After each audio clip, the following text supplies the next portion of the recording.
तो उसी के आगे हम लोग अगली बड़ी कड़ी में बात करते थे फिनॉल, ठीक है। फिनॉल ये इसी के आगे हम लोग बात करेंगे। तो सबको पता है ये हमारे पास है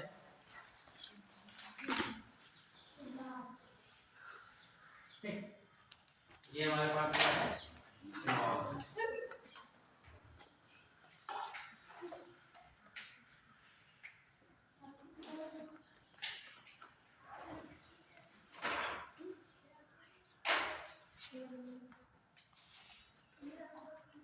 ठीक, तो फिनॉल है। अब फिनॉल में बहुत सी बातें हुई थी, मेथड ऑफ प्रिपरेशन की बात करने जा रहे हैं। तो मेथड ऑफ प्रिपरेशन में पहली बात लिखेंगे हम लोग, देखिए ऐसे बनाएंगे हम लोग डाउस प्रोसेस बोलते हैं। डाउस प्रोसेस सुना है कभी आपने? डाउस प्रोसेस सुना है कभी कि नहीं आपने? सुना होगा थोड़ा बहुत हल्का फुल्का आपने सुना है कि नहीं सुना है? क्यों? देखिए रिएक्शन तो आपने पढ़ी है, देखो पंचायत शुरू, कौन सी पंचायत होती है सब पंचायत कौन सी होती है? मतलब पंचायत के हम लोग बात करते रहते, कौन सी करते रहते ये बता। देखिए ये हम लोगों ने ले लिया है, क्या है इसको क्या बोलते हैं? क्लोरो, क्या बोलते हैं? क्लोरोबेंजीन। 623 केल्विन टेंपरेचर देते हैं, रिएक्शन कराते हैं NaOH के साथ, ठीक। NaOH के साथ में हम लोग रिएक्शन कराते हैं और ये हमारे पास बन जाता है इसी से, हाँ ये बन जाता है फिनॉल से थोड़ा पहले, फिनॉल से थोड़ा पहले बोले तो सोडियम फिनॉक्साइड। सोडियम फिनॉक्साइड है ना, अगर आप और बेटर लिखना चाहते हो तो यहाँ माइनस यहाँ प्लस लगा दो, इसको हम लोग बोलते हैं सोडियम फिनॉक्साइड, ठीक है। फिनॉक्साइड आयन, सोडियम फिनॉक्साइड ये है हमारे पास। इसकी रिएक्शन हम फर्दर करा देते हैं किसके साथ में? HCl के साथ में। HCl के साथ में जब हम रिएक्शन करा देते हैं तो ये हमारे पास OH लग जाएगा और ये निकल जाएगा क्या? डाउन प्रोसेस बोली जाती है। जरा इसको और नोटिस पीछे जाते हैं। अगर आपसे किसी ने पूछा कि हमको फिनॉल बनाना है तो आप बताओगे हम क्लोरो, इसका क्या नाम है? क्लोरोबेंजीन।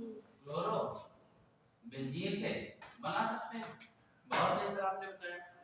From chlorobenzene. अगर किसी ने आपसे पूछा फिनॉल बनाना है तो आप सोडियम फिनॉक्साइड से बना सकते हो। दो रिएक्शन हमको मिल गई, एक तो सोडियम फिनॉक्साइड से बना सकते हैं और दूसरा क्लोरोबेंजीन से बना सकते हैं। तीसरा एक चीज और बना सकते हैं, ये आपकी सबसे बेंजीन बड़ी बहन बेंजीन की रिएक्शन कराते हैं किसके साथ? Cl2 के साथ। Cl2 के साथ कराते हैं तो क्लोरोबेंजीन बनता है। उपस्थिति किसकी होती है? मतलब किसकी वजह से कराते हैं? सनलाइट की वजह से करते हैं, क्यों? और क्या लेते थे? एसिड लेते थे। सनलाइट लेते थे कब? जब हम लोग मीथेन से कराते थे रिएक्शन। याद आया कि नहीं याद आया? जब हम लोग मीथेन का क्लोरीनेशन कराते थे तब उसको हम लोग फोटो यानी प्रकाश की उपस्थिति में लाइट की वजह से रिएक्शन होती थी। जब हम लोग बेंजीन का क्लोरीनेशन कराते हैं तो हम लोग लेते हैं एसिड लेते हैं, FeCl3 हो गया, AlCl3 हो गया, इनको लेते हैं। नहीं याद आया? याद आया? FeCl3 लेंगे या AlCl3 ले लेंगे। ये एसिड है सब आपके, ये क्या है? एसिड है। कैसे acid? Lewis acid. Lewis acid क्या करते हैं? यहाँ पर ये बन जाएगा। तो यानी कि हमारे पास इसका नाम क्या है? बेंजीन। तीन बातें मिलके आ गई। बेंजीन से बना लो, क्लोरोबेंजीन से बना लो, सोडियम फिनॉक्साइड से बना लो। किसको बना लो? फिनॉल। क्यों? इस प्रोसेस को हम बोलते हैं, जो यहाँ पर एक्चुअली में गाउस प्रोसेस होती है वो यहाँ क्लोरोबेंजीन से बनाई जाती है, ठीक ना। तो क्लोरोबेंजीन से जो फिनॉल बनाते हैं इस प्रोसेस को हम लोग बोलते हैं कौन सा? गाउस प्रोसेस, ठीक ना। बाकी मेथड ऑफ प्रिपरेशन में पहली ले लिख लो, छोटी सी पहली लिख लो, देखो फ्रॉम क्लोरोबेंजीन, पहला लिख लो फ्रॉम क्लोरोबेंजीन और लिख करके लिख देना बेंजीन। क्लोरोबेंजीन या बेंजीन से बनाए तो क्लोरोबेंजीन या बेंजीन से हम लोग इसको ऐसे बना लेंगे कि नहीं बना लेंगे? बिल्कुल बना लेंगे।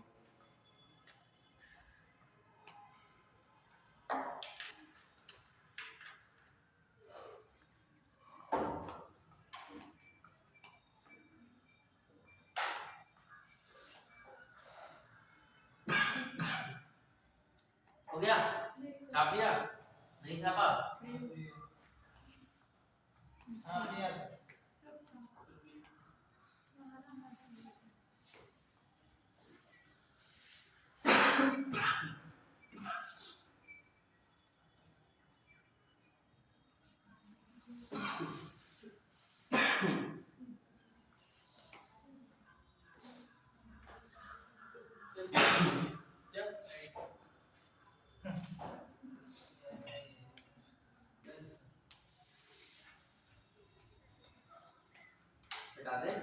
ना बेटा है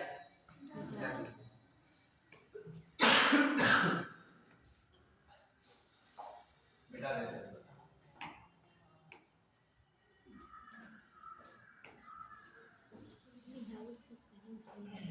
दूसरी बात हम लोग लिख लेते हैं।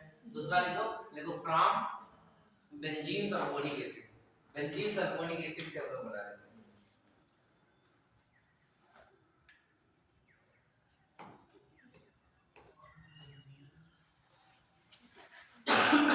From benzene sulphonic acid.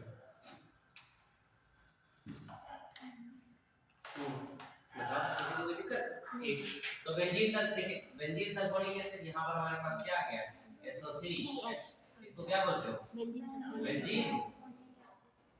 Sulphonic acid. ठीक।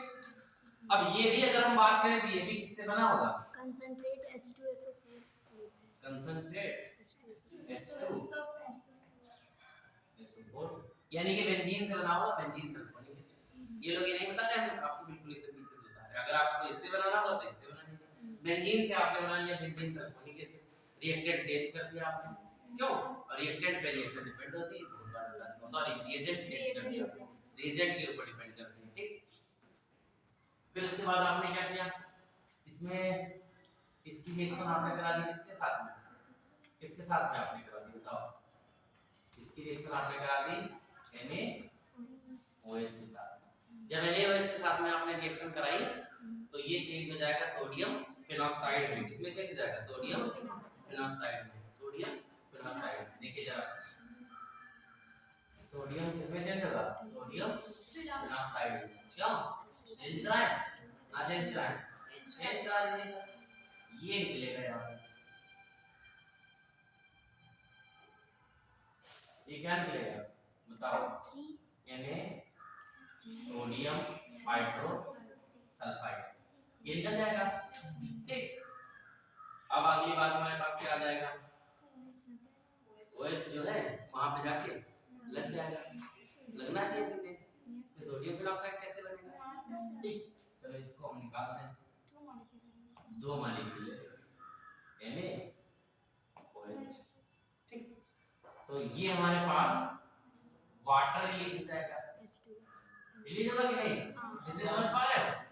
और ये सोडियम क्या बन जाएगा? Sodium phenoxide. बुक वाले ये कह रहे हैं, बुक वाले किताब वाले ये लोग कह रहे हैं कि हमारे पास अगर बेंजीन सल्फोनिक एसिड है उसमें हम लोग फिनेल डाल दें और साथ ही में HCl डाल दें तो सीधे फिनॉल बन जाता है। लेकिन एक बीच में भी स्टेप बनता है जिसको हम लोग सोडियम फिनॉक्साइड बोलते हैं। सोडियम फिनॉक्साइड कैसे बना इससे समझ गए? नहीं समझे? समझ गए? एक सोडियम फिनॉक्साइड जैसे बनेगा तो उसमें फिर अपना वाला डाल दो HCl डाल दो बस खत्म। तो बन गया फिनॉल? नहीं बना? बस यही मेथड ही है फिनॉल बनाने के। इसको दो मेथड समझ लो चाहे चार समझ लो। दो से बना लो चाहे चार से बना लो।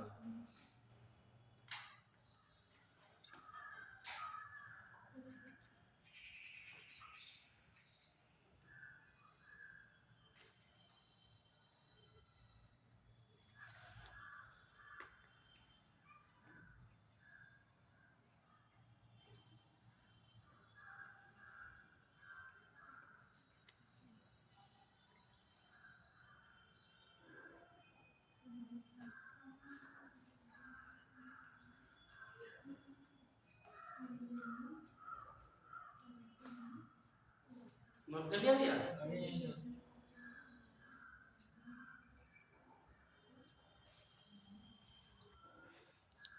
अगला लिख लो फिजिकल प्रॉपर्टीज किसकी? फिनॉल की। थोड़ा सा देख के केमिकल प्रॉपर्टीज की इंपॉर्टेंट है और जिसमें आपके पास जो रिंग वाली रिएक्शन है वो ज्यादा इंपॉर्टेंट है। वो वाला टेस्ट मैंने भेज दिया था, मिला था ग्रुप में?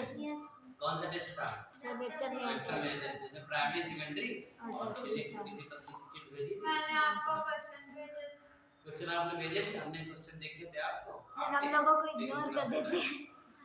सर आपने हमारे आंसर भी नहीं दिए थे। थोड़ा सा बस टाइम की रहती है, आधा आंसर मिल जाएगा और संडे को छुट्टी हो जाएगी तो सबके आंसर सारे जितने भी होंगे क्वेश्चन आंसर मिल जाएगा। लेकिन खुद आप सोचो थोड़ा सा एटलीस्ट थोड़ा सा शेड्यूल रहता है। शाम को 6 बजे के बाद घर पहुंचता हूं थक जाता हूँ तो थोड़ा सा आराम करता हूँ, फिर सुबह उठता हूँ 6 बजे तो थोड़ा सा शेड्यूल है। वैसे मैं बता रहा था एक बार तो बच्चे बोल दिए कि अरे सर तो इतना काम करते हैं तो पैसा भी तो आप ही कमाते हो। सबको भी बता रहे हैं लड़का बोला। तो चलिए इसकी बात करते हैं फिजिकल प्रॉपर्टी। ठीक, लिख लीजिए नीचे हेडिंग डाल दीजिए, लिखो फिजिकल प्रॉपर्टीज ऑफ फिनॉल। इन दोनों की अल्कोहल और फिनॉल की एक कहानी आप याद रखिएगा। एक तो उसकी एसिडिटी वाली कहानी, एसिडिटी का कैसे क्या है, और रिएक्टिविटी की कहानी याद रखिएगा, सॉल्वेबिलिटी की कहानी याद रखिएगा। जो मेन याद करने को कहानियां यहाँ से क्वेश्चन आपको बहुत ना के बराबर पूछेगा मैटर ऑफ प्रोग्रेशन से, ठीक है ना। जहाँ पे लॉजिकल क्वेश्चन आते हैं वहाँ आपको पूछे जाते हैं रिएक्टिविटी से, ठीक ना। हाँ, रिएक्टिविटी से पूछा जाएगा। और वो तो आपको पता है फिनॉल और अल्कोहल में ज्यादा एसिडिटी किसकी होती है? फिनॉल ज्यादा एसिडिक होगा या फिनॉल जो होगा वो ज्यादा एसिडिक होगा या अल्कोहल? फिनॉल ज्यादा एसिडिक होगा। क्यों? क्योंकि वो रेजोनेंस, क्योंकि वो हाँ रेजोनेंस में नहीं जाता है, इसीलिए वो क्या करेगा, तो कौन फिनॉल रेजोनेंस में जाता है, इसीलिए वो H को क्या कर देता है, बहुत जल्दी छोड़ देता है। और छोड़ने के साथ साथ में यह हम बात करें, जैसे इसकी बात करें, देखिए ये हमारे पास क्या है, फिनॉक्साइड आयन। ये कौन सा आयन है? फिनॉक्साइड आयन है ना। तो इसमें रेजोनेंस पाया जाएगा। एक ये देखिए सिंगल बॉन्ड नहीं, डबल बॉन्ड, सिंगल बॉन्ड और माइनस चार्ज, यहाँ पर रेजोनेंस होगा। तो फिनॉक्साइड आयन जो है वो रेजोनेंस के द्वारा स्टेबल हो जाता है, इसीलिए वो H+ को छोड़ के फिनॉक्साइड आयन बनाना चाहेगा। फिनॉक्साइड आयन के साथ स्टेबल आयन, जबकि वहां पर हम लोग देखेंगे एल्कोक्साइड आयन जो है अल्कोहल में कौन सा आयन है? Oxide ion, CH3O-। यहाँ पर रेजोनेंस नहीं है, जब यहाँ पर रेजोनेंस नहीं है तो ये स्टेबल नहीं है, इसीलिए ये एल्कोक्साइड आयन नहीं बनाना चाहेगा, इसको बनाना चाहेगा जो जल्दी से इसको छोड़ देते हैं, उसकी एसिडिटी ज्यादा होती है। क्यों? यस। और ये वाले ये ज्यादा एसिडिक होंगे ज्यादा, क्यों? क्योंकि H+ जल्दी छोड़ देंगे, अपने आप को स्टेबल करना चाहेंगे। ये कहानी है कि नहीं याद? याद है? अभी और इसमें कहानियां देखेंगे हम लोग। मेरे आंसर आपका गलत कह रही है, हमारा हो जाएगा। चलिए पहले फिजिकल प्रॉपर्टी में 2 लाइन लिखिए। देखो these are colorless, these are colorless, these are colorless liquid, these are colorless liquid, these are colorless liquid, कहाँ करके लिखो liquid, sometimes these are crystalline solid, these are crystalline solid, crystalline solid,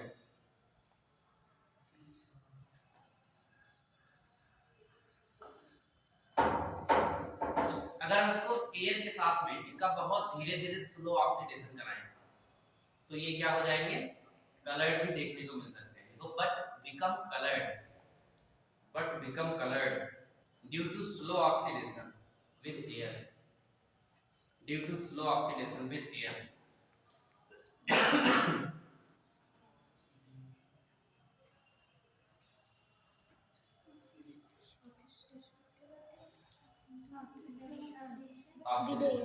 क्या लिखा? Due to slow oxidation with air, due to slow oxidation with air. ठीक, एक नई बात तुम लोगों ने बतानी सुनिए नहीं सुनिए, ये क्या लिखा है? कार्बोनिक एसिड, सुना है कभी? सुना है? नहीं सुना है। तो फिनॉल को हम लोग दूसरा नाम कार्बोनिक एसिड भी लिख लो, बाद स्टार्ट करके लिखो, लिखो phenol is also carbonic acid.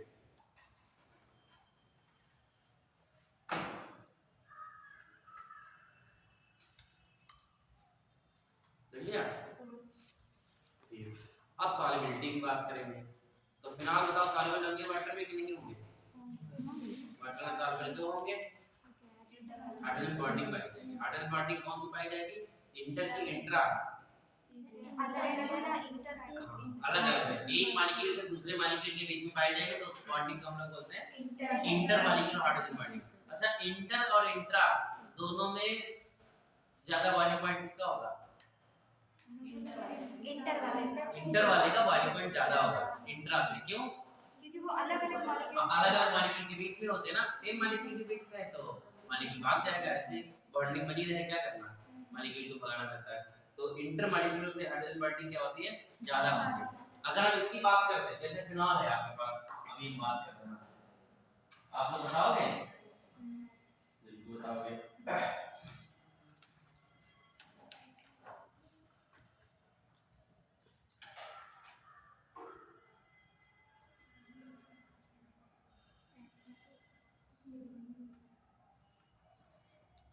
इसमें कौन सा हाइड्रोजन बॉन्डिंग है?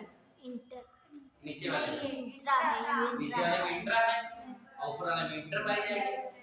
तो बॉइलिंग पॉइंट किसका ज्यादा होगा? ऊपर वाले में ज्यादा होगा। तो आपसे क्वेश्चन एग्जाम में पूछेगा आर्थो नाइट्रोफिनॉल का बॉइलिंग पॉइंट ज्यादा होगा कि फिनॉल का? तो आप बताओगे। फिनॉल का क्या होगा बॉइलिंग पॉइंट ज्यादा होगा। ठीक है ना, इस बार आप सही थे। देखिए ये यहाँ पर क्या करेगा, क्योंकि ये करेगा, अगर फिनॉल आएगा हमारे पास तो हाइड्रोजन बॉन्डिंग तो दोनों फॉर्म करेंगे, तभी लिक्विड फॉर्म में होगी, बट ये इंटर मॉलिक्यूलर हाइड्रोजन बॉन्डिंग बनाएगा, जहाँ पर एक मॉलिक्यूल दूसरे मॉलिक्यूल से बंधा होगा। यहाँ पर क्या होगा, सेम मॉलिक्यूल के बीच में होगा। और तो क्या होगा, अगर हम ये वाला ग्रुप है ना, ये वाला ग्रुप यहाँ कर देते हैं। देखिए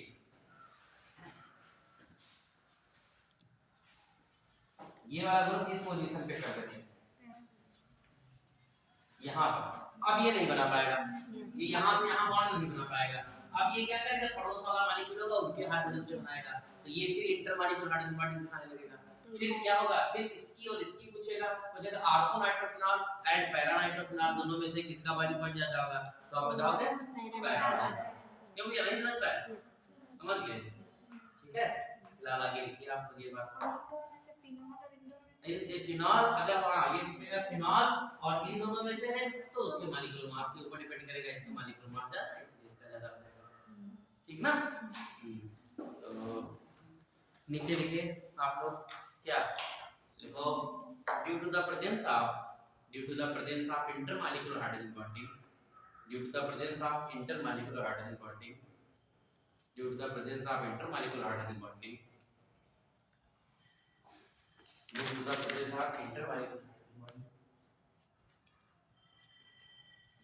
phenols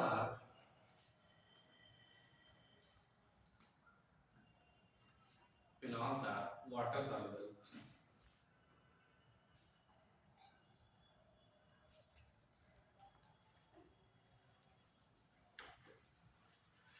देखो it form hydrogen bonding,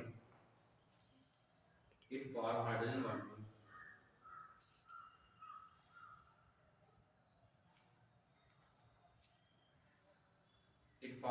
bonding with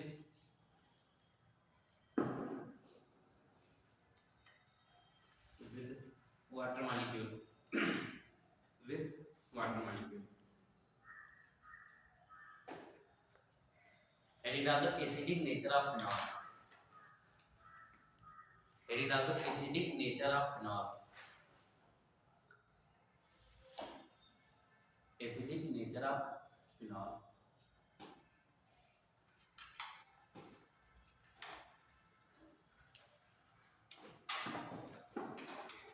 ठीक, एक क्वेश्चन और पूछूंगा आप लोगों से, उम्मीद है कि आप लोग आंसर उसका गलत देंगे। जो उम्मीद है तब तो गलत ही देंगे। बड़ा अच्छा सा क्वेश्चन एक बार पूछा गया था, वही पूछ लेना। यही से क्वेश्चन स्टार्ट हुआ, जहाँ से हेडिंग डाली मैंने।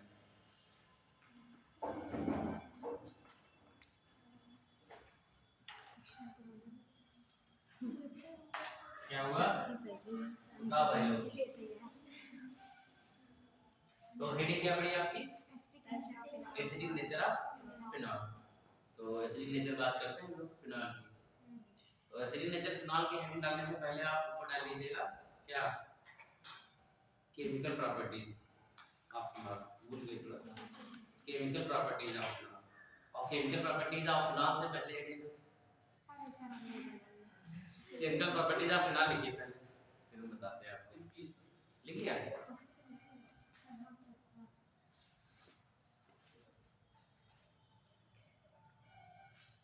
देखिए ये हम लिखे फिनॉल। अब एसिडिक प्रॉपर्टी का मतलब है इस बॉन्ड की ब्रेकिंग कराएंगे, कैसे आएगा? तो जैसे हमने अल्कोहल में पढ़ा था कि OH बॉन्ड ब्रेकिंग है, वैसे इसमें भी OH बॉन्ड ब्रेकिंग का पहले रिएक्शन देखेंगे, उसके बाद हम लोग इस वाले बॉन्ड ब्रेकिंग की रिएक्शन देखेंगे, इसको तोड़ेंगे, ठीक ना? तो ये दिमाग में सेट रखिएगा अपने आप हिसाब से, ये लिखोगे आप लोग, सेट रखिएगा दिमाग में, ठीक है? केमिकल प्रॉपर्टी तो है ही ना कि दिखाते रहेंगे सारी एक साथ। तो इसकी बात करते हैं हम लोग, तो चलिए अब बात करते हैं। तो जानते हो आप लोग फिनॉल की एसिडिटी जो होगी वो अल्कोहल से क्या होती है, ज्यादा होती है, क्यों? अल्कोहल जो होते हैं वो फिनॉल जो होते हैं वो अल्कोहल से ज्यादा एसिडिक होते हैं क्योंकि ये इसमें विजी होते हैं। तो ये बात आप लिख लीजिए, लिखो फिनॉल इज मोर,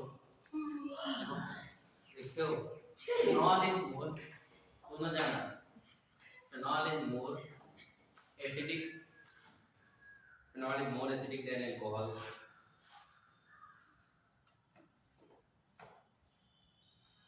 अल्कोहल, हालांकि कल यही लाइन सेम लिखे थे आप लोग, लिखे थे कि नहीं लिखे थे? तो मन करे तो साथ में लिख लीजिए आगे, due to resonance stabilisation of phenoxide ion by resonance, stabilisation of phenoxide ion.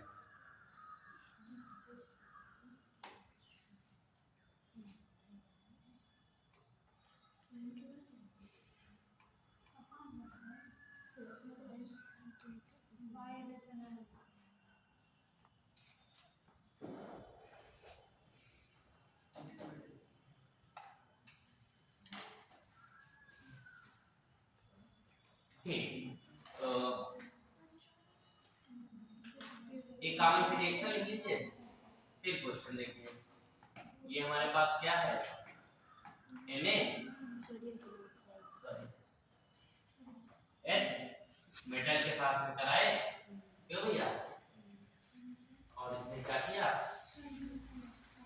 वो Na फिनॉक्साइड बन गया और यहाँ रिलीज हो गया क्या, H2 मिल जाएगा। गड़बड़ तो नहीं है, गड़बड़ है बैलेंस नहीं है, क्यों? बैलेंस नहीं है तो इसको आप बैलेंस कर दो। कैसे बैलेंस करोगे, इनको दो और किसको दो, इनको दो और इनको दो, क्योंकि बैलेंस है तो ठीक, ये बैलेंस हो गए। चलिए आप बैलेंस करिए फिर आगे बात करते हैं, इसको बनाइए इसको।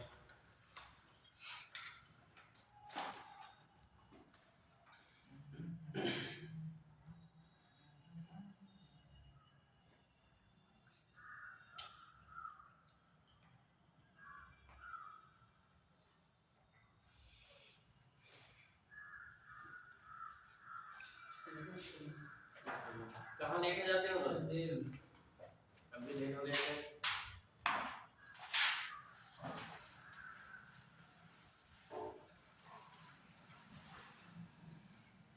रुकिए देखिए, अब कॉन्सेप्ट समझिएगा, ये तो तुम्हारी बच्चों वाली बात है। अब देखिए जरा देखिएगा, ये आपके पास क्या है, फिनॉल, ठीक? कोई पूछेगा अल्कोहल और फिनॉल में कौन ज्यादा एसिडिक है, तो आप बताओगे फिनॉल, सीधी सी बात, रट लिया है आपने,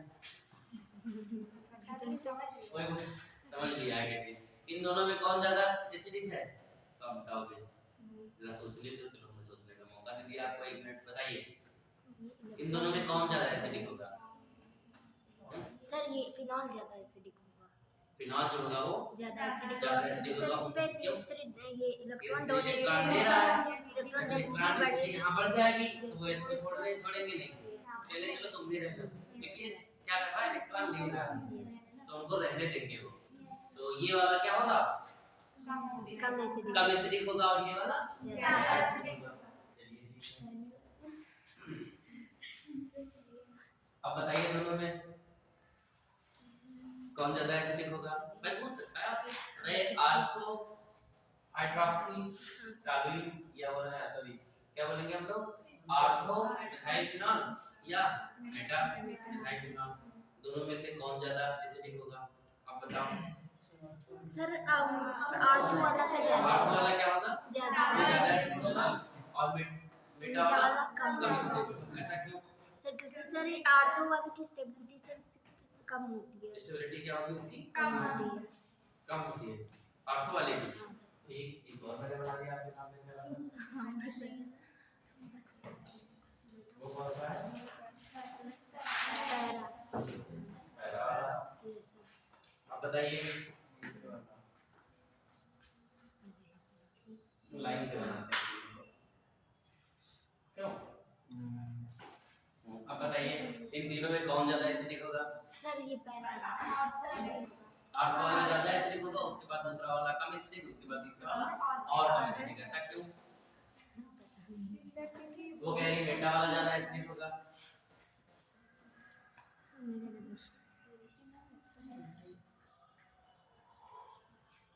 ये फिनॉल है, तो क्या बोलते हो? फिनॉल। इसको क्या बोलते हो? Ortho phenol. मेटा के साथ पैरा के साथ। ठीक, कोई दिक्कत किसी को? ऑर्थो के साथ मेटा के साथ कॉमन मात्रा में, और इसको पैरा के साथ। अब बताओ कौन ज्यादा एसिडिक होगा, जल्दी बताओ। देखिए जैसा आंसर आप लोग दे रहे हो वो आंसर आपका एकदम से सही है। वैसे देखो जानते हो क्या है कि यहाँ पे जैसे हमको क्या चाहिए, यहाँ पे इलेक्ट्रॉन डेंसिटी जब ज्यादा होगी ना तब वो जल्दी से H को छोड़ेगा। यहाँ पे हमको इलेक्ट्रॉन डेंसिटी बढ़ानी है। ये जो होगा ना ये हमेशा इलेक्ट्रॉन डोनेटिंग नेचर का होता है, ये इलेक्ट्रॉन देता है तो ये इसके ज्यादा बगल में है, तो इलेक्ट्रॉन डेंसिटी यहाँ ये ज्यादा बढ़ाएगा, ये बहुत दूर से आएगा, तो इनकी तुलना में वो कम बढ़ा पाएगा इलेक्ट्रॉन डेंसिटी। जब ये कम बढ़ा पाएगा तो ये ज्यादा एसिडिक होगा जाएगा। क्यों? कौन ज्यादा एसिडिक होगा? नहीं समझे आप? जब इलेक्ट्रॉन डेंसिटी तो यहाँ पर है बट ये क्या कर रहे हैं, इलेक्ट्रॉन डेंसिटी को क्या कर रहे हैं, बढ़ा रहे हैं, क्योंकि मिथाइल हमेशा ऑलवेज इलेक्ट्रॉन डोनेटिंग नेचर का होता है। जब इलेक्ट्रॉन डेंसिटी यहाँ बढ़ेगी तो एसिडिटी घटती है, यही तो सीन है ना। तो यहाँ इनके एकदम बगल में है तो यहाँ से इलेक्ट्रॉन डेंसिटी अगर बढ़ाएंगे तो यहाँ पर बढ़ेगी, यहाँ पर पड़ोसी में ज्यादा बढ़ेगी। जैसे जैसे करते करते करते इंडक्टिव इफेक्ट लो होने लगता है, याद है आपको? इंडक्टिव इफेक्ट क्या होता है, पहले कार्बन जितना लगता है फिर दूसरे पे उससे कम, ऐसे ऐसे करते करते लास्ट में क्या करके तो जीरो हो जाता है। यही होता था, पार्शियल पॉजिटिव उसके बाद partial double positive, partial triple positive, ऐसे होता था।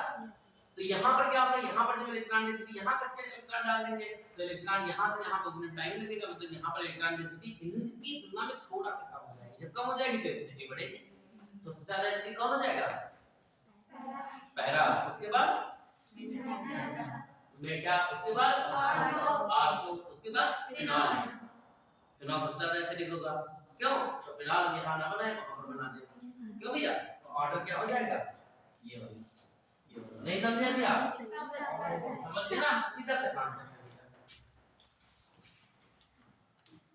जल्दी बनाए बता दी।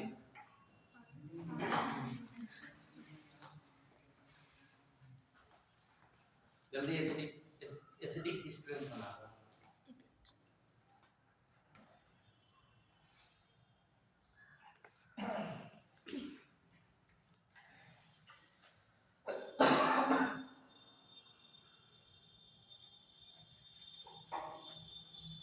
ये एकदम भूलिएगा मत कभी जीवन में, क्वेश्चन जरूर आएगा यहाँ कि अगर मिथाइल लगा होगा, यहाँ लगा होगा, वहाँ लगा होगा, फलानी जगह लगा होगा, एसिडिटी क्या होगी। और एसिडिटी और बेसिडिटी एक दूसरे के अपोजिट होते हैं। अगर बेसिडिटी पूछेगा तो उल्टा कर दो। इसीलिए अभी 2-3 लाइन और जोड़ दूंगा, बस पूरा कॉन्सेप्ट हो जाएगा आपका। बताओ। Yes sir.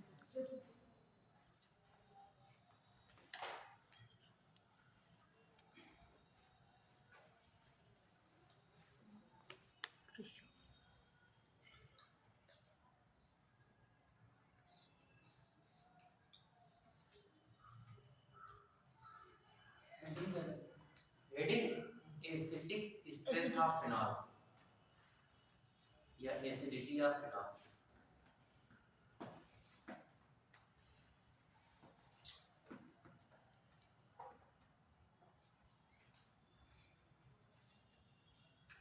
लोग कहते हैं कि हमारे बॉडी में इतनी नर्व सेल्स पाई जाती हैं, अगर सारी की हम आपस में जोड़ दें एक साथ तो इस पृथ्वी का एक चक्कर लगा सकते हैं। सुना है कि नहीं सुना? नहीं सुना? लोग कहते हैं ऐसा, क्या ऐसा कहती है पता नहीं, सही कहती है सर जो क्या कहती है तो कुछ ना कुछ जरूर होता है। कहते हैं इतनी नर्व सेल इतनी पतली सी नहीं होती कि एक साथ जोड़ दिया जाए तो इस पूरे पृथ्वी का चक्कर लगा सकते हैं। अगर अगर विज्ञान ये कहती है कि हमारे बॉडी में इतनी एनर्जी पाई जाती है, अगर कि उसको हम निकाल लें वाशिंगटन, तो वाशिंगटन डीसी से शहर को हम लोग रोशन कर सकते हैं कई घंटों तक, तब भी विश्वास नहीं होता है। सर ये तो इम्यून सिस्टम पे होगा, जिसका कमजोर होगा उससे भी थोड़ा कम चलेंगे।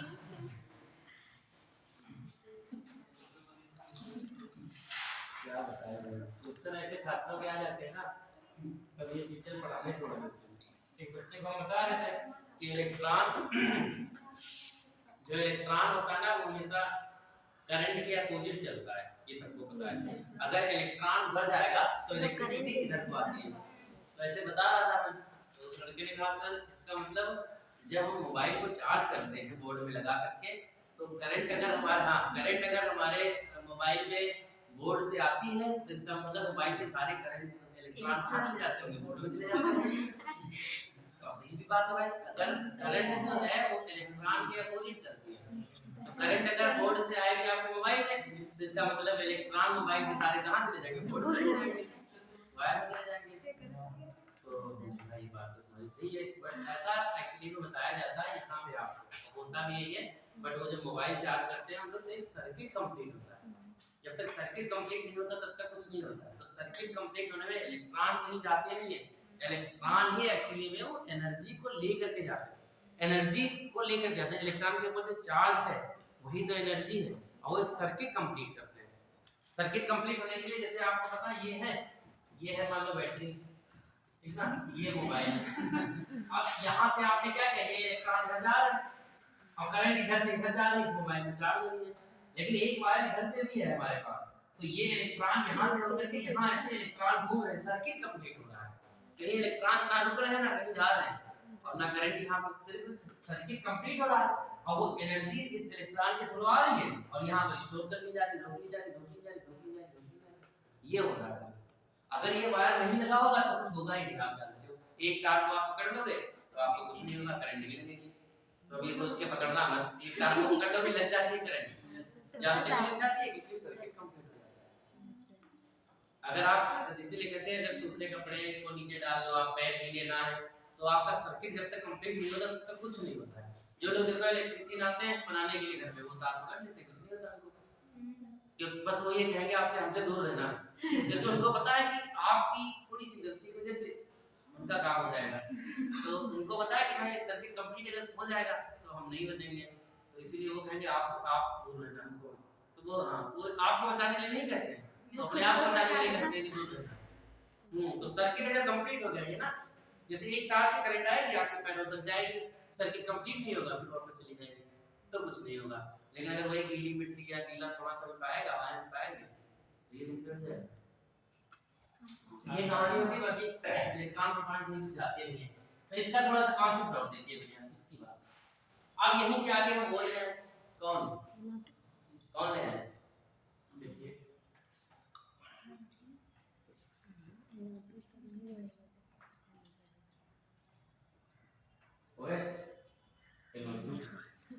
मतलब माइनस आई है, माइनस आई तो नहीं है। अब बताइए इसकी क्या होगी एसिडिटी, ऑर्थोनाइट्रोफेनॉल की एसिडिटी क्या होगी, ज्यादा होगी कि कम होगी? सर इसकी ज्यादा होगी क्योंकि इलेक्ट्रॉन विथड्रॉइंग ग्रुप है ना, इलेक्ट्रॉन विथड्रॉइंग ग्रुप है, तो इसकी एसिडिटी क्या हो जाएगी इनसे और ज्यादा है, क्योंकि ये इलेक्ट्रॉन खींच लेगा, जब यहाँ इलेक्ट्रॉन खींच जाएंगे तो ये इसको छोड़ देगा, इलेक्ट्रॉन डेंसिटी कम करेंगे ना ये लोग। अब यही आपसे फिर क्वेश्चन पूछ लिया जाए कि ऑर्थो वाले की ज्यादा होगी कि बीटा वाले की, पैरा वाले की, तो यहाँ पर पड़ोस में ज्यादा खींचेगा, क्यों भैया यहाँ जाएंगे तो कम खींचेंगे। तो ऐसे ही आप प्लस आए माइनस आए नॉर्मल फिनॉल हो कोई भी हो, उसकी एसिडिटी आप बता दोगे कि कौन ज्यादा एसिडिक है कौन कम एसिडिक, बता दोगे कि नहीं बता दोगे? बता दोगे। ये ऑर्डर बना लिया, लास्ट में ये ऑर्डर बना लो, यहाँ पर आपको माइनस आई दिखेगा। और एक क्वेश्चन क्या है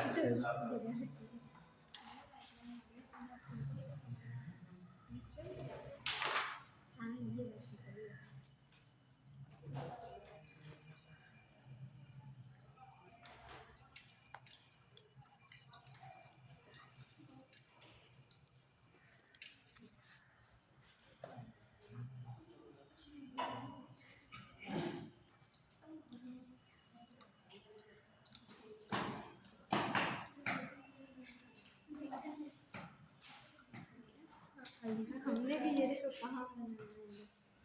ये तो तेरे यहाँ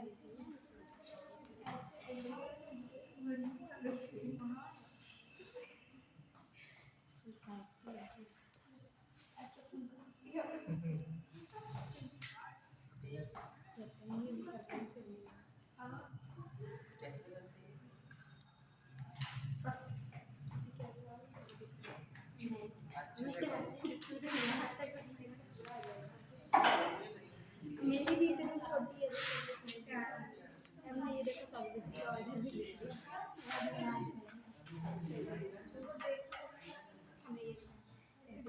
ठीक भैया, बस देखो 2 मैंने बना दिए। देखो बताओ आप।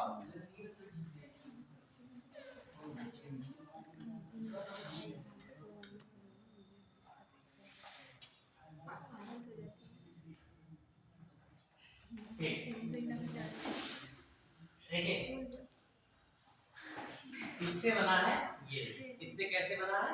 इसके ये लोन पेयर ने यहाँ अटैक की, ये बॉन्ड आगे टूट गया, ये बॉन्ड आगे टूटेगा तो यहाँ माइनस चार्ज और यहाँ प्लस आएगा और ये डबल में चेंज हो जाएगा। इसको हमने बताया नहीं, ये अपने पास ही है क्योंकि ये बेचारा भटक रहा है, इसके साथ रिएक्शन करने के लिए कोई नहीं है। अगर हमारे पास सिस्टम में कोई दूसरा नहीं है जिसके साथ रिएक्ट करेगा करके तो इस पे यही रहेगा, H पे मिल जाएगा। ठीक है, क्योंकि हमारे पास सिस्टम में कोई दूसरा है नहीं जहां पर रिएक्ट कराएं इसको, तो ये क्या रेजोनेंस में जा रहा है। जैसे केवल फिनॉल आप ले लो तो फिनॉल में ये घटना आपको देखने को मिलेगी, हमेशा होता ही है। ठीक, उसमें क्या होगा, वो ऑटो होगा। ठीक, तो स्वयं बॉन्ड नहीं बनाएगा, क्या होगा, H का बॉन्ड नहीं रहेगा। इसके क्या इस तो बॉन्ड बनाया ही ना, प्लस ऑक्सीजन के ऊपर प्लस चार्ज है, इस बॉन्ड से ही है, H बॉन्ड से ही है, ऑक्सीजन के ऊपर प्लस तभी आया ना। हां, तो अब देखिए ये एक स्ट्रक्चर बन गया, मान लो ये स्ट्रक्चर का वजह से H गया नहीं है। आपने दोबारा क्या किया, असल H को हटा दो आप, क्योंकि H को हटा दोगे तो क्या बना दोगे, फिनॉक्साइड। क्या बनेगा, फिनॉक्साइड। अगर फिनॉक्साइड में हम देखें तो अगले स्टेप में रेजोनेंस में जाएगा, ये यहां अटैक करेगा, ये बॉन्ड यहां तोड़ देगा। अगला स्ट्रक्चर ऐसा बनेगा नहीं। जब H हम बगल में रखना है, जब H बगल में नहीं है, यानी कि फिनॉक्साइड आयन की बात कर रही है, फिनॉक्साइड आयन जब H बगल में H नहीं गया है तो वो है हमारे पास ये फिनॉल आयन है, ये फिनॉक्साइड आयन है। इन दोनों में कौन ज्यादा स्टेबल होगा, मतलब कौन बनना चाहेगा, H दूर जाना चाहेगा कि नहीं जाएगा? समस्या यहां पर आती है, बताओ। फिनॉक्साइड आयन जो है बनना चाहेगा, H दूर जाना नहीं चाहेगा। बताओ कौन ज्यादा स्टेबल होगा, ये वाला स्टेबल स्ट्रक्चर होगा या ये वाला? देखिए इसलिए मैंने शुरू कहानी ली है, ये फिनॉल है, मान लो H है, ये लोन पे यहां अटैक करेंगे तो ये स्ट्रक्चर बनेगा। दोबारा से हमारे पास फिनॉक्साइड आयन है, जब ये चला गया है दूर, वो अटैक करेगा तो ये स्ट्रक्चर बनाएगा। तो इन दोनों में से कौन बनना चाहेगा? मेरे हिसाब से ये वाला, ये इधर साइड, ये बनना चाहेगा। आप लोगों के हिसाब से इधर वाला ये वाला बनना चाहेगा। सभी लोग इस वाले के साथ जा रहे हैं, क्यों? कौन आप फ्रेंड में करना चाहता है, बताओ इसको। इसके साथ में सब लोग अब करेंगे, आप इसके साथ में चलिए। देखिए रेजोनेंस में हमको एक बात बताई गई थी, जब रेजोनेंस हम लोगों ने पढ़ा था, हम लोगों ने इसको छोड़ दिया था कि जहां पर चार्ज सेपरेशन ज्यादा होता है, जहां पर चार्ज सेपरेशन ज्यादा होता है, उसकी एनर्जी ज्यादा होती है, वो अनस्टेबल होता है। फिर से बताओ, चार्ज सेपरेशन जहां ज्यादा होगा वहां पर एनर्जी ज्यादा होगी और जिसकी एनर्जी ज्यादा होगी वो अनस्टेबल होगा। अब चार्ज सेपरेशन किसमें ज्यादा है, इसमें ज्यादा है चार्ज सेपरेशन, इसमें चार्ज सेपरेशन कम है। चार्ज सेपरेशन मतलब चार्ज का अंतर, यहाँ पर माइनस चार्ज, यहाँ पर प्लस न्यूट्रल हो जाएंगे, चार्ज सेपरेशन 0, नहीं समझे? यहाँ पर चार्ज सेपरेशन माइनस है, यहाँ पर चार्ज सेपरेशन है ना, और यहाँ पर चार्ज सेपरेशन 0, तो कौन स्टेबल होगा? 0। ये हाँ 0 वाला, क्योंकि इसकी एनर्जी कम होगी, तो इसलिए H रहना चाहेगा, H जाएगा नहीं भाई। समझ गया ना? तो कोई पूछेगा तो आप बताओगे ये वाला जो स्ट्रक्चर होगा वो ज्यादा स्टेबल होगा इसकी तुलना में, इसके कंपेयर में। क्यों? क्योंकि यहाँ पर चार्ज सेपरेशन 0 है। क्या है? चार्ज सेपरेशन 0 है, और यहाँ पर चार्ज सेपरेशन माइनस है। ठीक ना? नहीं समझे अभी आप? जैसे कहीं पर ये स्ट्रक्चर बना हुआ है, देखिए यहाँ पर CH2 plus charge single bond, CH2 minus charge single bond, CH3, ऐसे है स्ट्रक्चर में लिखा हुआ है। देखो इधर, और कहीं पे लिखा है CH3 single bond, CH single bond, CH2 single bond, CH3, यहाँ माइनस चार्ज। इसमें स्टेबल कौन है? सर ये वाला, ये स्टेबल है, क्योंकि यहाँ पर डबल बॉन्ड बना लेगा। चार्ज सेपरेशन यहाँ 0 है, यस सर नहीं समझे अभी आप? अब वो क्या है, वो अनस्टेबल है, तो वैसे आप इसको समझो, नहीं समझे? समझ गए? हाँ जल्दी बता दो नीचे। सर बस अभी charge separation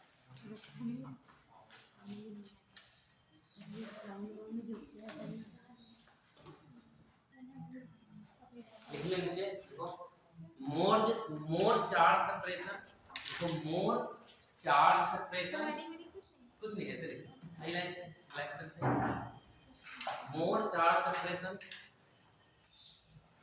more charge separation, low stability, low stability.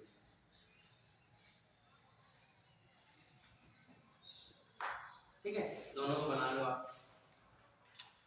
ये इनको ऐसे एक साथ कर लेना जिससे पता चले ये है और इनको आप ऐसे कर लेना। नंबर 1 की बात और नंबर 2 और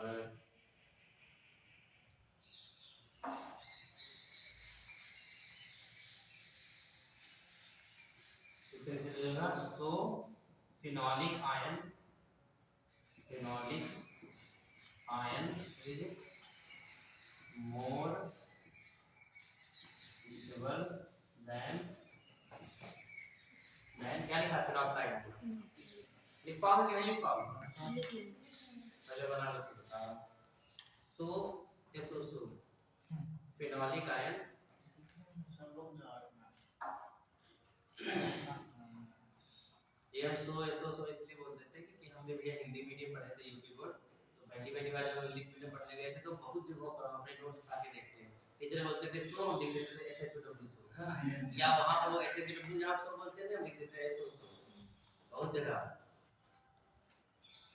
आप लोग बिलीव नहीं करोगे, पहली बार जब मैंने वहां पढ़ना शुरू किया था तो टीचर ने बोला था नोन एज, तो हमने उसको NONE लिख दिया था, वो अभी भी लिखा हुआ हमारे नोट्स पहली बार। और ये इंटर की कहानी है, इंटर हिंदी मीडियम से पढ़े थे इनसे पहले वाले से NONE ढूंढ लिख दिया था मुझे। सी में बहुत अंतर है, सी हाँ हाँ, लेकिन मैं जब बोलता हूँ बच्चों को तो मैं और होता है, और में भी अंतर आता है, तो बोलते हैं और बच्चे लिख देते कभी OR नहीं RAR लिख देते हैं, और ये दोनों जब अगर आप सही नहीं लिखोगे तो पूरा आपका खाना हो जाता है, बहुत ज्यादा सेंटेंस गड़बड़ हो जाता है। और फिर जब उसको घर पे बाद में पढ़ने बैठते थे तो गलत पढ़ लेते थे, क्योंकि सेंटेंस ही गड़बड़ हो गया ना पूरा, तो गलत पढ़ लेते थे, टीचर ने गलत पढ़ाया। बेटा दे इसको या 2 2 में कंफ्यूजन हो जाता था, हम लोग बोलते थे 2 2 3, जैसे हमने बोला 2 2 3, बच्चे लिखते ऐसे 2 2 3, लेकिन ये क्या था 2 2 3, 2 से 3 था। चलिए एक बात करते हैं,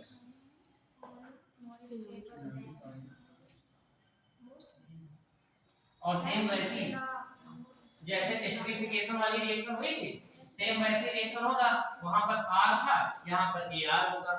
क्यों? एस्टरिफिकेशन याद है कल वाली रिएक्शन? हां सर। जल्दी से छाप लो, डालो ये एस्टरिफिकेशन। देन फिनॉक्साइड एस्टरिफिकेशन में किसका किसका कराया था? सर ROH प्लस RCOH, क्या कह रहा हूं? ये एरोमेटिक अल्कोहल फिनॉल है, फिनॉल है कि नहीं है? फिनॉल की रिएक्शन किसके साथ हम लोग कराए थे? या तो कार्बोक्सिलिक एसिड के साथ, या तो एसिड एनहाइड्राइड के साथ, या तो एसाइल क्लोराइड के साथ। याद आया कि नहीं याद आया? नहीं याद आया? आए नहीं तो कैसे याद आएगा? सोच क्या रहे थे? जो तो ये कल आए थे, हां तो फिर क्या सोच रहे थे? लिखो इधर, इसकी हम करा देंगे रिएक्शन किसके साथ में? RCOOH। इस रिएक्शन को हम लोग इसलिए बोल देते थे कार्बोक्सिलेशन ऑफ फिनॉल, इसको बोलते हैं क्योंकि कार्बोक्सिलिक एसिड का रिएक्शन होगी। अब कार्बोक्सिलेशन ऑफ फिनॉल जब हम लोग इसके साथ रिएक्ट कराएंगे तो आप सबको पता है क्या बनता था? ईस्टर वहां पे बनता, तो सेम वैसे बन जाएगा, यहां पर बस AR कर दो, COOR हो जाएगा, यही तो बनेगा।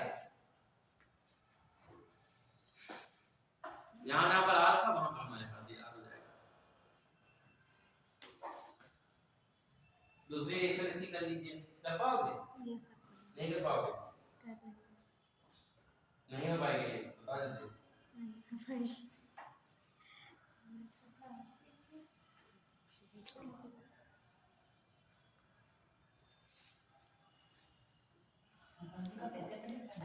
क्या भैया?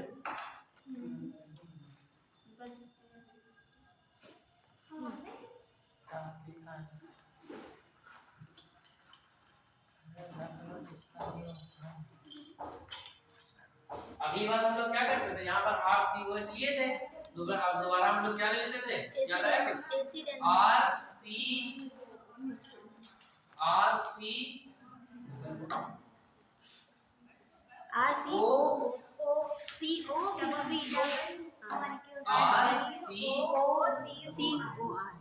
या तो RCO का होल ट्वाइस O, यही बनेगा। चलो देख लो, RCO का होल ट्वाइस O, इसको ओपन करके लिखोगे ये देखिए, R डबल बॉन्ड O ये तो बनेगा, ये है एसिड एटम रहेगा। अब क्या प्रोडक्ट क्या बनेगा, जल्दी बताओ। सर एस्टर प्रोडक्ट तो यही बनेगा, दूसरा क्या बनेगा, एसिडिक एसिड क्या बनेगा, एसिडिक सर RCOH हो जाएगा। या कार्बोक्सिलिक एसिड और एसिडिक एसिड में अंतर है कि कार्बोक्सिलिक एसिड क्या है, वो एसिड का पूरा ग्रुप है, और एसिटिक एसिड उसका एक ग्रुप है, ठीक है।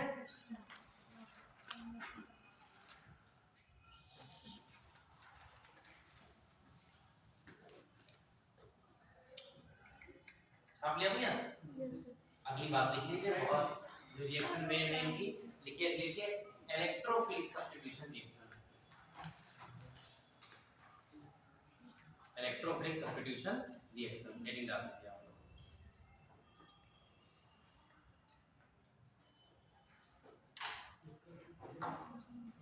इलेक्ट्रोफिलिक सब्स्टिट्यूशन रिएक्शन,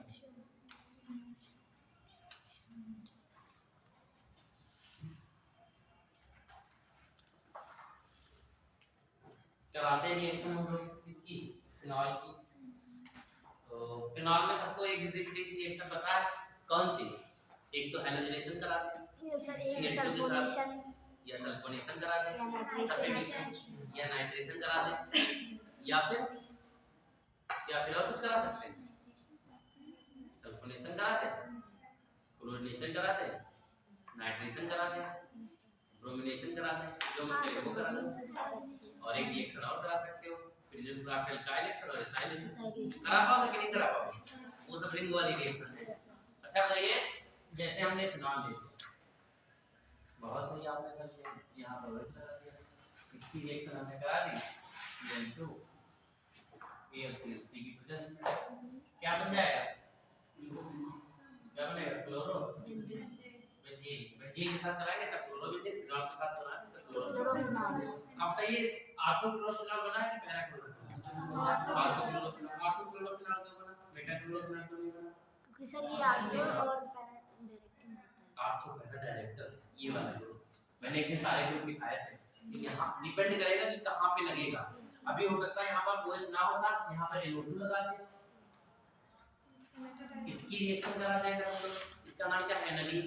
अगर एनालीन की रिएक्शन कराएंगे तो मेटा पे जाके लग जाएगा। बात समझ गए ना?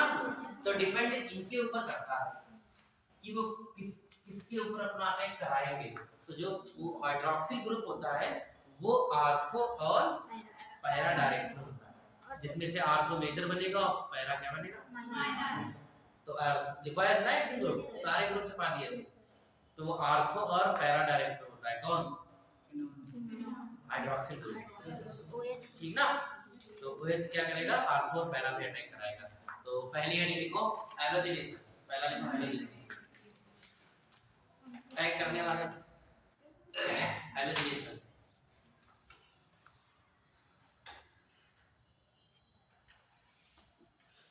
हैलोजनेशन लिखा। एक कहानी मैंने और बताई थी तुम लोगों को, एक तो कहानी ये बताई थी, जब इलेक्ट्रोफिलिक सब्स्टिट्यूशन रिएक्शंस होती हैं तो उसकी मैकेनिज्म 3 स्टेप में होती है, मतलब वो रिएक्शन 3 स्टेप में कंप्लीट होती है। पहला स्टेप क्या होता था? Formation of electrophile. दूसरा क्या होता था? Attacking of electrophile. तीसरा क्या होता था? डीप्रोटोनेशन। तो सेम ये सब, हाँ, सारी जितने भी सब्स्टिट्यूशंस इसमें होगा रिंग्स के द्वारा, तो वो तीनों स्टेप को फॉलो करेगा। पता है कि नहीं पता? पता है।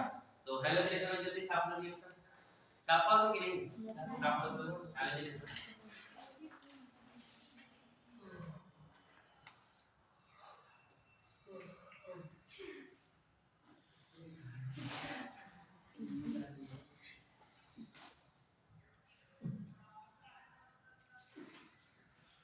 चोरी निकलने से आवाज आती क्या? आप बोल सकते हो हम और क्या नहीं जाने क्या?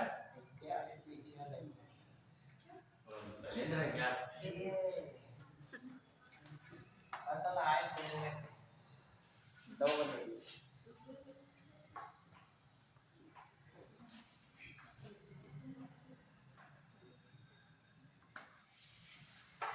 ठीक, अगर हम लोग एक्सेस में लेने Br2 को, एक्सेस मतलब बहुत ज्यादा मात्रा में, ठीक है, कहते हैं हमारे पास बहुत एक्सेस हो गया है पैसा, मतलब बहुत ज्यादा मात्रा में, ठीक, देखने की जरूरत नहीं, तो हमारे पास ये बन जाएगा, इसका क्या नाम हो जाएगा? 2,4,6 ट्राइब्रोमोफेनॉल। 6 ट्राइब्रोमोफेनॉल, ये बना देगा, ठीक। अगर हम एक्सेस में ले लेते हैं बहुत ज्यादा मात्रा में, तो ये हमारे पास बना देगा, ठीक।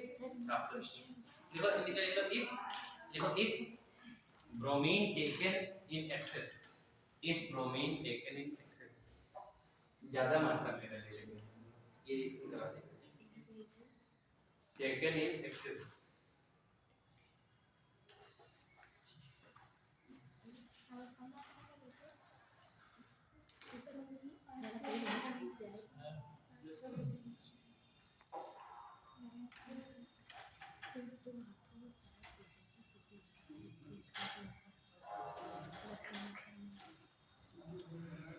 अगर हम एक्सेस में नहीं लेते हैं, दिमाग में ये जरूर याद रखिएगा, तो फिर वही बनेगा ऑर्थोब्रोमोफेनॉल।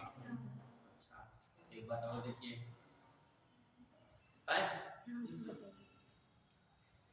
जैसे हमको कोई रिएक्शन करानी है और आर्थो पोजीशन पे कोई लगे, जैसे आर्थो पोजीशन ब्लॉक है, जैसे आपने बोला कि ये हमारे पास आएगा सर, NO2+ आएगा, ये NO2+ आके अटैक करेगा। NO2+ कहाँ से आया है? कंसंट्रेट HNO3 से आया है, वहाँ से हमने बना लिया है। देखिए NO2+ हमारे पास कंसंट्रेट HNO3 से भी मिल सकता है, या N2O5 से भी मिल सकता है, डायरेक्ट NO2+ भी मिल सकता है। अभी बात करेंगे। अब ये आया है और यहाँ पर अटैक करने वाला था, लेकिन यहाँ पे ये जो लगे, ये तो कोई जो लगा दिया हमने ऐसे, कोई भी लग गया, यहाँ पे कोई भी लगा, कोई भी लगा सकता है, स्केल लगा, Br लगा, पहले से कुछ भी लगा। अब ये अटैक करने आ रहे हैं, ये देखेंगे कि भैया हमारा स्थान है, हम अटैक करेंगे इसलिए हम लड़ेंगे, तो ये कहेंगे भैया हम पहले से लड़े हैं, हमारा भी तो स्थान होगा तभी हम लड़ेंगे, तो तुम आगे बढ़ो। तो आगे बढ़ेंगे तो कहाँ जाएंगे? जहाँ जा नहीं सकते, इसको लिए तो कहाँ जाएंगे? तो एक बात बोली गई है कि if ortho position is block then reagent attack on para position.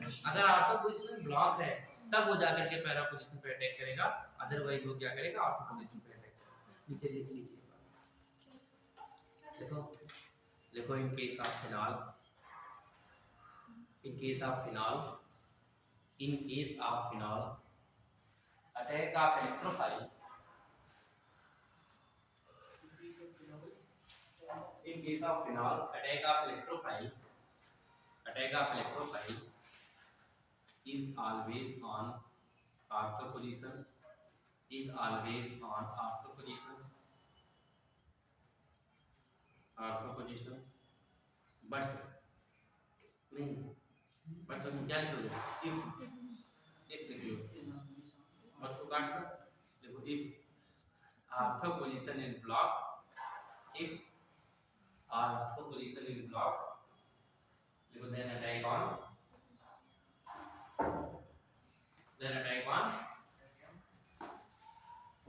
Para पे अटैक करेगा तब पैरा अटैक ऑन पैरा पे।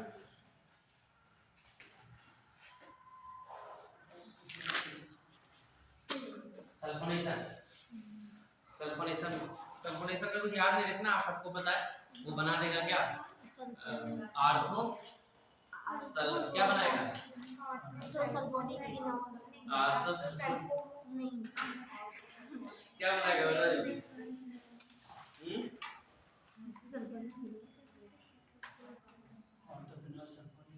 क्या बनाएगा आपको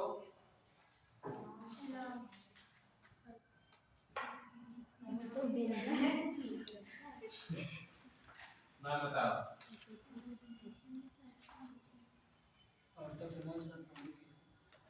आर्थोफिनॉल सल्फोनिक एसिड नहीं फिनॉल को आर्थो जैसे तो थोड़ी ना लगा कई बार तो OH है उसको हाइड्रोक्सी बोलते हैं तो बोलेंगे आर्थो हाइड्रोक्सिल ठीक है ortho hydroxyl ortho hydroxyl sir कैसे बोलेंगे बेंजीन सल्फोनिक एसिड नहीं समझे आप अच्छा तो बेंजीन को जोड़ हाँ नहीं समझे आप देखो अभी आप इधर से आप जाओगे ऐसे सल्फोनिक एसिड को प्रेफरेंस दे रहे हैं ये लोग हाइड्रोक्सी को प्रेफरेंस नहीं दे रहे तो हाइड्रोक्सी ग्रुप लगा हुआ है मान के चलते हैं आपको पोजीशन तो ये बोली जाएगी ये पोजीशन कौन सी होगी इसके रिस्पेक्ट में आर्थो और इसके रिस्पेक्ट में क्या होगी ये आर्थो होगी तो ये क्या हो जाएगा ortho hydroxyl ortho hydroxy benzene sulphonic यही तो बोलेंगे नहीं समझे समझ गए तो पहले रिएक्शन चलाओ और इसमें ज्यादा ध्यान देने वाली चीज नहीं बस उसको ध्यान देना कि हम लोग कंसंट्रेट लेते हैं हम दिखा देते हैं एक बार कैसे दिखाते हैं आप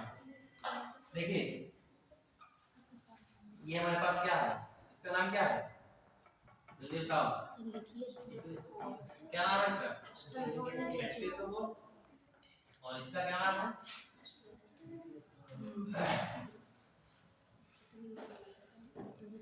इसका क्या नाम है इसका भी नाम H2SO4 है दोनों कंसंट्रेटेड हैं इस बात को दिमाग में एकदम सेट रखिएगा अगर कंसंट्रेटेड नहीं होंगे तो लास्ट में SO3 बना देंगे और SO3 बनाएंगे वो अटैक नहीं करेगा इस बात को याद रखिएगा और यही कांसेप्ट है इसमें कंसंट्रेटेड बाकी तो एक एसिड की तरह और एक बेस की तरह बिहेव करेगा अगर ये हमारे तरह बेस की तरह बिहेव किया तो ये अटैक ये क्या बना देगा वाटर रिलीज देखो ये यहाँ आएगा क्यों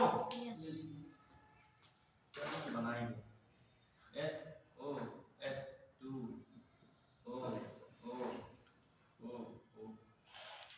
ये तो बन जाएगा यहाँ प्लस चार्ज ये चला गया है वो माइनस हो जाएगा और ये भी निकल जाएगा टूटेगा ना वाटर रिलीज होगा जब वाटर रिलीज होगा आपके पास H2O तो ये बन क्या जाएगा ये बनेगा SO3H प्लस ऐसे बनता है प्लस नहीं समझे कैसे प्लस बना ये वाटर रिलीज जाएगा यहाँ S पे प्लस है SO3H प्लस बन जाएगा और हमको प्लस ही चाहिए था हमको इलेक्ट्रोफाइल ही चाहिए ये जाकर के अटैक कर देगा वहां पर क्यों और जो ये बचेगा ये क्या बनेगा ये बचेगा SO3H अब है SO3 ना बचेगा SO4H माइनस अगर ये हमारे पास कंसंट्रेट नहीं लेंगे तो ये जब यहाँ से अगर कंसंट्रेट नहीं लेते हैं यहाँ पर लिखते हैं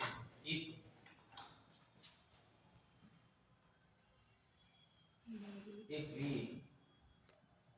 taken non concentrated तब ये क्या बन जाएगा तब ये OH को रिलीज कर देगा और तब ये देखिए कुछ लोग ये तो नहीं कर सकते ज्यादा बता देते तब ये OH को रिलीज कर देगा जैसे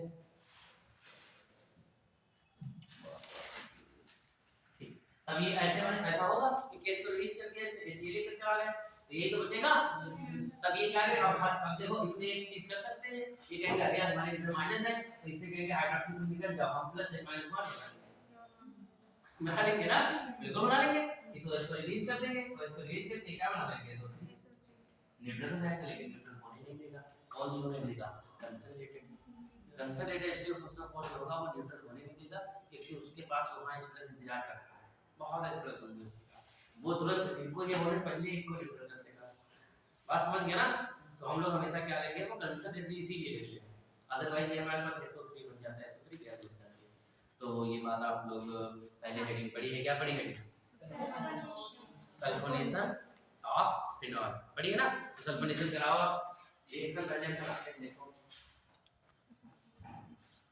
जल्दी जल्दी कराओ भाई सब बच्चों वाली रिएक्शन तो कंसंट्रेट H2SO प्रोडक्ट बना SO3H। पैरा बना लो।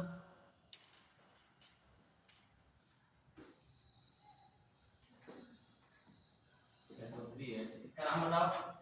Ortho hydroxy benzene hydroxy benzene sulphonic acid. दिख रहा है आपको? यस समझ में आ रहा है? नहीं आ रहा है? छाप लिया? ये मटेरियल छाप लो।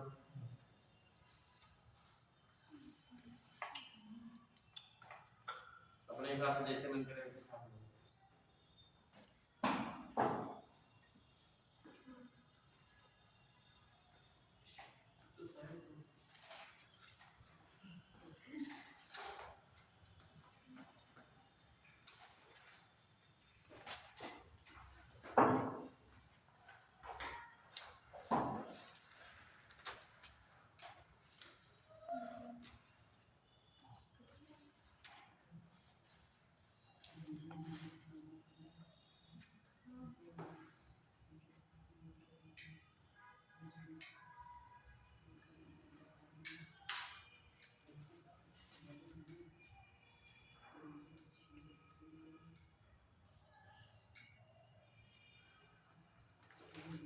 ठीक है, अगर हम लोग ले लेते हैं अब सर्कुलेशन हो गया, नाइट्रेशन कर दो। इसको छाप लेना, इसको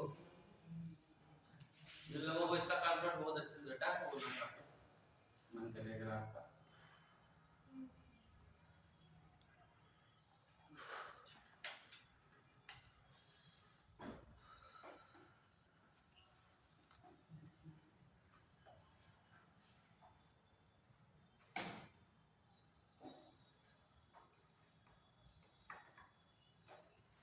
सर अगर डाइल्यूट लेंगे तो SO3 बनेगा।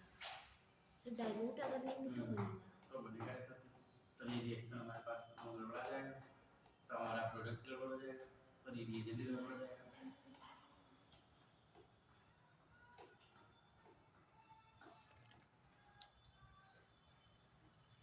आप किया हेडिंग डाल दो नाइट्रेशन। बहुत तो बवाल भी है केमिस्ट्री में, एक चीज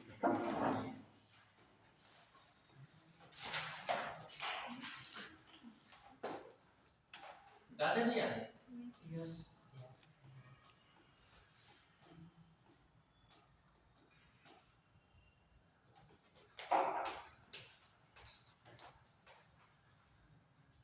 नाइट्रेशन हेडिंग डालो, छापो भाई, किसका इंतजार कर रहे हो? छापो मतलब लिखो। नाइट्रेशन हेडिंग पड़ गई, कंसंट्रेट के साथ रिएक्शन कराओ HNO3 के साथ में। करवा दिया रिएक्शन और H2SO4 के मिश्रण के साथ।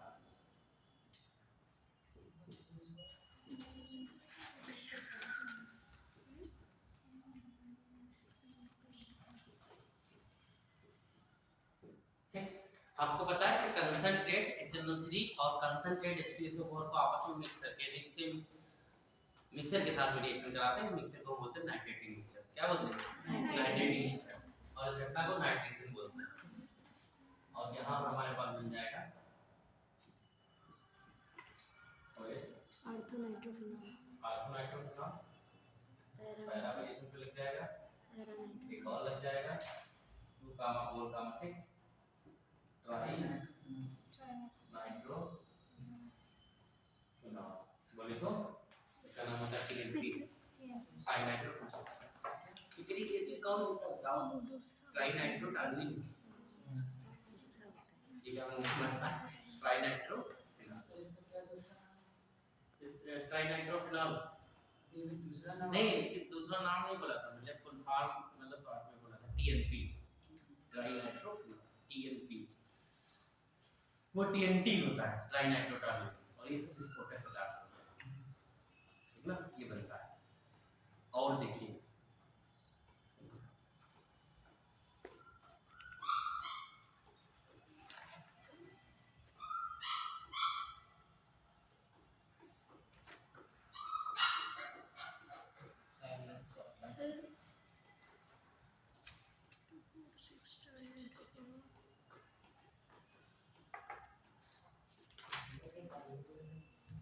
अगर हमारे पास जैसे दो बन गए, एक बात और देखो आप लोग क्या है, जैसे हमारे पास दो लोग बन गए, डाइस को ना बेटा बस अरे तीनों जगह लगा दिया।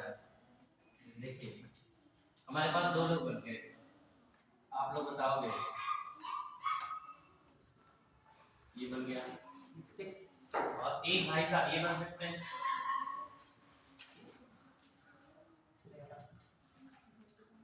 यहाँ पर चलिए इलेक्ट्रोफाइल बोल देते हैं, नाइट्रो नहीं इलेक्ट्रोफाइल, एक ऑर्थो पोजीशन वाला बना है और एक नाइट्रो पोजीशन को पैरा पोजीशन वाला बना है। हमें नहीं पता कि कौन सा ऑर्थो पोजीशन वाला है कौन सा पैरा पोजीशन वाला है, क्योंकि स्ट्रक्चर बना होगा तो हम जान जाते हैं। एक्चुअली में अगर आपके पास वो गिलास में भरा होगा फिर हम और उसमें हमने थोड़ी सी HNO3 डाली है, तब उसमें बनेगा कौन, ऑर्थो बनेगा या तो पैरा बनेगा। हम कैसे जान पाएंगे ऑर्थो वाला बना है कि पैरा वाला? क्या ठीक है जान पाएंगे? नहीं जो ज्यादा बनेगा ज्यादा कैसे हमको मिलेगा? जैसे एक गिलास आपके पास है फिर एक्चुअली में बात कर रहे हैं, एक गिलास जैसे है आपके पास और उसमें आपने थोड़ा सा डाल दिया कंसंट्रेटेड H2SO4, तो आप कैसे जानोगे ऑर्थो पोजीशन वाला ज्यादा बना है कि पैरा पोजीशन वाला? हमको पता है कि ऑर्थो पोजीशन पे अटैक करेगा, क्योंकि हमको एक्सपेरिमेंटल बहुत सी बातें प्रूफ होके हमको बता दी गई, हम आपको बता रहे हैं, आपने जान लिया उनको।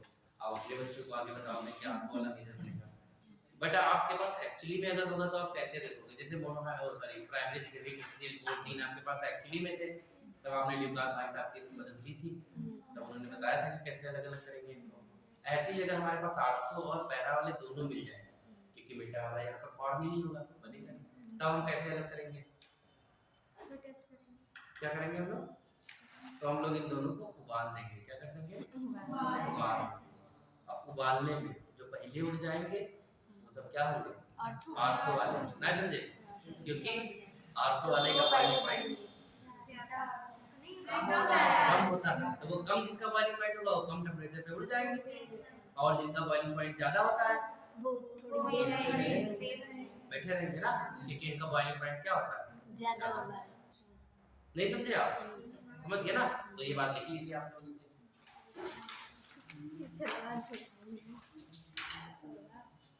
लिखिए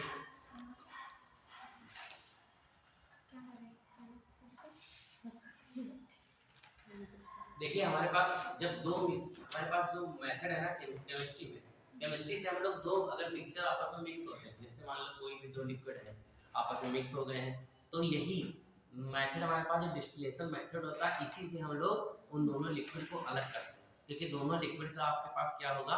बॉइलिंग पॉइंट दोनों का अलग अलग होगा, अलग अलग होगा। जैसे मान लो दो लिक्विड है हमारे पास, जैसे वाटर है अल्कोहल है, शराब और पानी दोनों को आपको मिला दिया जाए, तो फिर अब फिर अलग करना है हमको पानी को, तो फिर पानी और शराब का अगर बॉइलिंग पॉइंट दोनों का अलग अलग हुआ तो हम उन दोनों को क्या करेंगे? बॉयल करना शुरू करेंगे।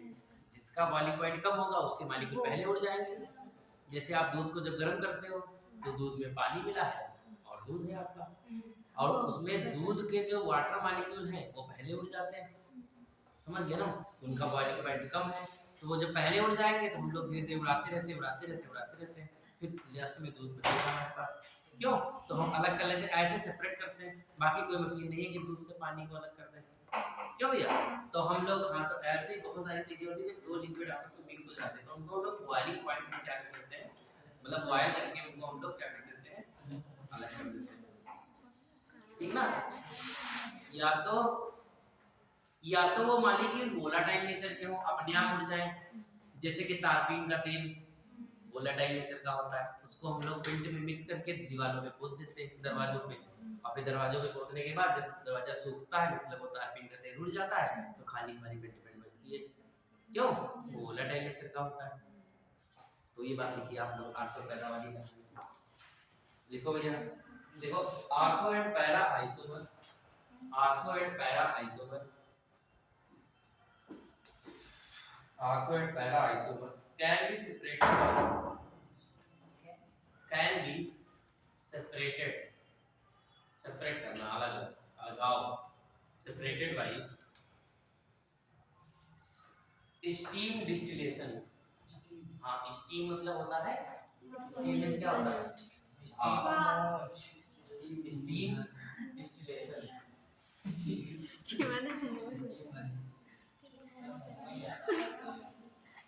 डिस्टिलेशन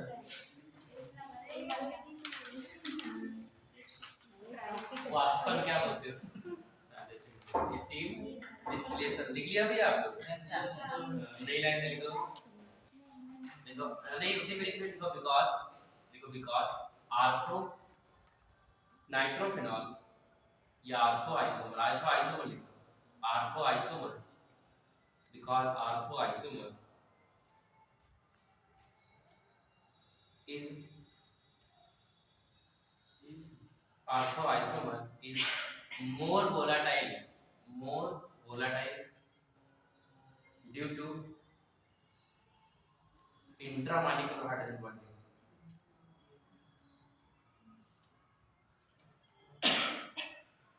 इंट्रामॉलिक्यूलर हाइड्रोजन बॉन्डिंग उसमें इंट्रा पाई जाती है ना आर्थो वाले में और इंट्रा अलग अलग मॉलिक्यूल में होती है hydrogen bonding why that ortho वाले में इंट्रा होगी ना एक ही मॉलिक्यूल में लिखो why that para nitro isomer नहीं para isomer why that para isomer is less volatile due to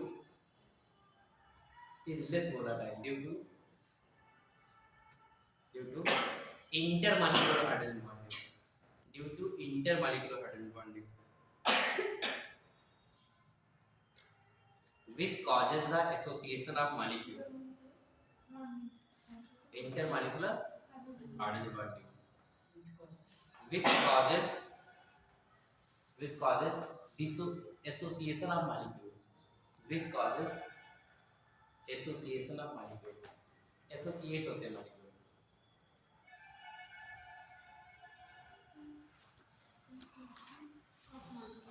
देखिए हमको ये बताया जाता है कैसे होता है ऐसे होता है वो नेचुरल मतलब अपने आप ऐसे हो ही नहीं होता ये हमको पढ़ाया गया ऐसे होता है कोई चीज किसी चीज के लिए रुका तो होता नहीं वो अपने आप ऐसे होता ही रहता है जैसे मॉलिक्यूल हुई है तो उसमें इंटर और इंट्रा होगी अलग अलग मॉलिक्यूल निकल के रहता है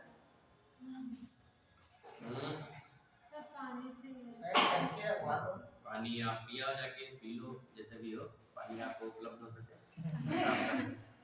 खाओ तो पी लीजिए अगर आप नहीं हो तो आप पी के चली जाइए या तो आप 10 मिनट इंतजार कर लीजिए 5 मिनट तो फिर अब होता क्या है ऐसे कि इसीलिए फिजिकल केमिस्ट्री ना और केमिस्ट्री एक ही साथ चलते हैं दोनों लोग इसीलिए फिजिकल उसकी पढ़ाई जाती है मतलब उनको फिजिक्स पढ़ाई जाती है उसके साथ कि केमिकली हम लोग उसका कैसे यूज करते हैं जैसे केमिकली और फिजिकली दोनों का आपको बड़ा खेल रहता है जैसे पहले ऐसा होता था कि पहले भी होता था तुम लोगों को कि पहले हम लोग हीट देते थे और दाल हमारी बहुत देर में पकती थी क्यों दाल कितनी देर में पकती थी करीब 2 घंटे लग जाते आप लोगों को याद है मैं जब बहुत छोटा था गांव में रहता था तो हमारी दादी दाल बनाती थी और दाल हमारी दादी बाटली में बनाती थी बटली जिसको और बटली आग पे रखती उस पे चूल्हे पे चूल्हा जलाती थी उसके नीचे आग जलाती थी उस पे बटली में डाल रखती थी और दाल जैसे सुबह होती थी वही 8-9 बजे के आसपास नहा धो के सिर्फ दाल ही चढ़ा देती थी और वो दाल बन के तैयार होती थी 12 बजे ये बस सच थी जिन लोगों ने देखा होगा पता है दाल बनती थी करीब 1.5 से 2 घंटे में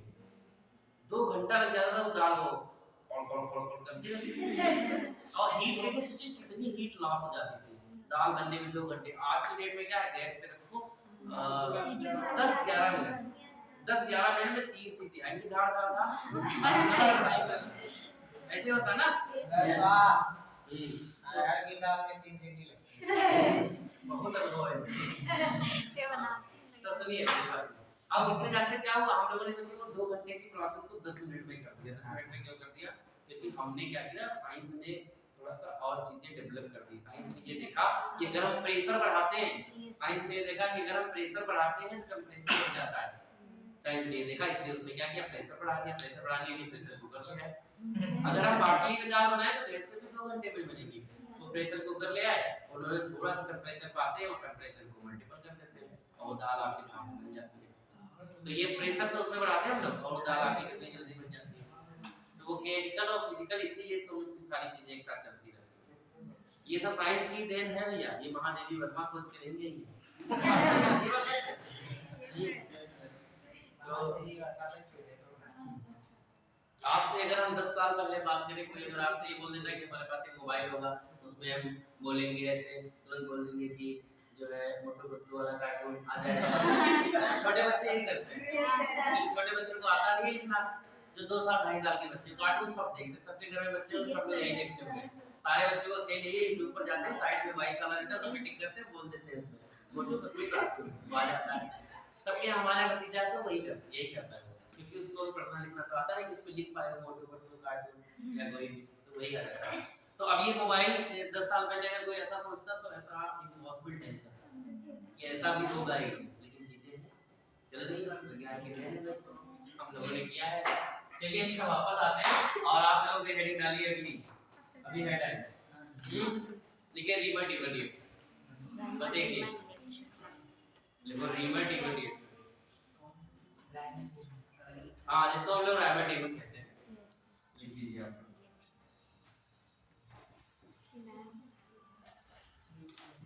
हो पाएगी कि नहीं हो पाएगी? नहीं सब भूल गए यार। किसके साथ में होती थी? होती है आपके पास क्लोरो, क्लोरोफॉर्म का फॉर्मूला क्या होता है? CH3 और CHO आकर के लग जाता है। CHO कहाँ लगता है? देखो दो रिएक्शन होती है, दोनों को आप गांठ बांध लीजिए, कभी भूलोगे नहीं आप लोग। कौन सी?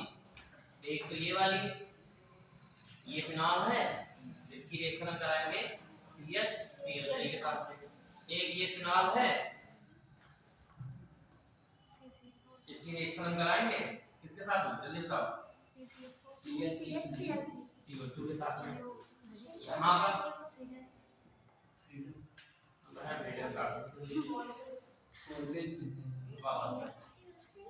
बोला है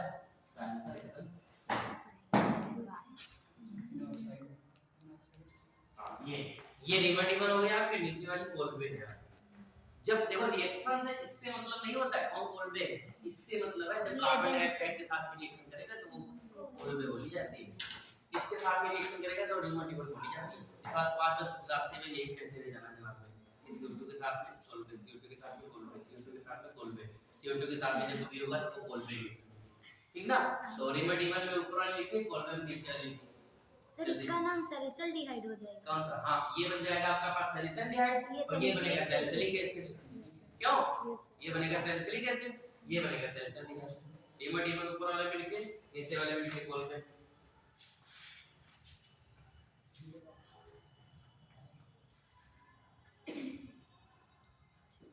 कोलबे से ऊपर वाले रिवर्टिबल।